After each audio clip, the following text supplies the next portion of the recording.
Fisher, hashtag 401k lady.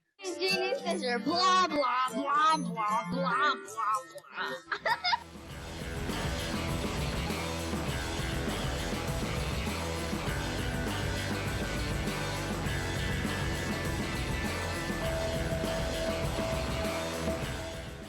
Jeannie, this is not your first rodeo, so you know how the word of the episode works.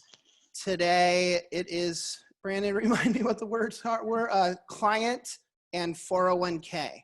Oh. Okay. We've got two. And that starts now. Can you tell us a little bit about how did the three of you, it's the three of you, right? Mhm. You, Brian, and Ray. How do you three dig up new prospects? Where do they come from? Strategic partners? Are you knocking on door to door? How are you finding these new opportunities? So we have all kinds of tips and tricks up our sleeves. I would say we're data mining the same, softwares that everybody is, but 85% of all of our clients come from SHRM.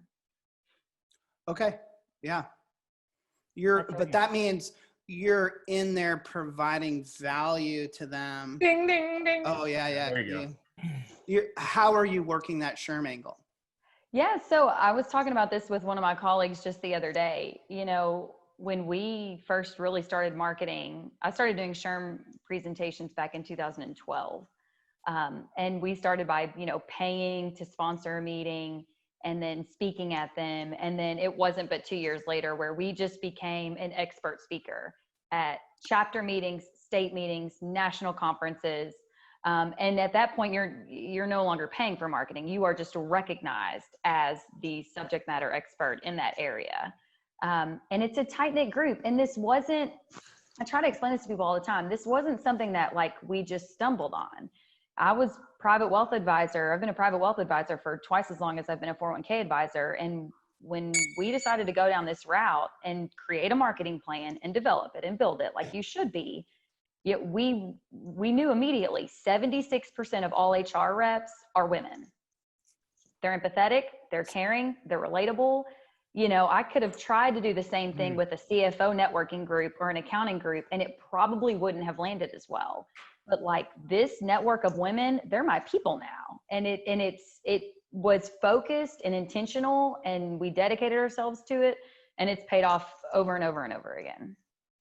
Well, your answer is not a quick fix either. So it's probably not the thing that a lot of people want to hear, right? That's a long process. It's a difficult process. You got to have the chops and the skills to do it, but that's interesting to hear. I love to hear how deliberate it was, though. Yeah. There are so many folks that dance around finding prospects and what they're going to commit to and trying, and they're willing to only do it short term. And if they don't see immediate responses, then they bounce. So kudos to you for being deliberate and sticking with it.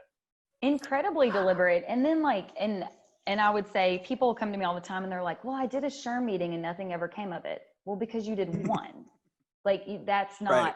And it's not, you can't just speak at the SHRM. You have to do a giveaway with a gift card and get business cards and then follow up again and then see them at the state conference. And then you have to give back as much as you are asking, right? So we may not be really aggressively marketing right now because it's kind of not the time, but we're serving as a conduit. Oh, well, this client had 200 furloughs and here's what they did to make it easier. All you're doing is serving as a conduit and a resource for this network. That falls right in line with social media content in the world. I mean, you got to give. And if you're out there just trying to help and you're out there trying to give, I think that's the best marketing you could do, right? Because then people turn around and that person's not selling me, but geez, they've got a lot of information that would be really helpful to me. And when they're in a tough spot or they want to switch, you're the first person that they're going to call. I love that.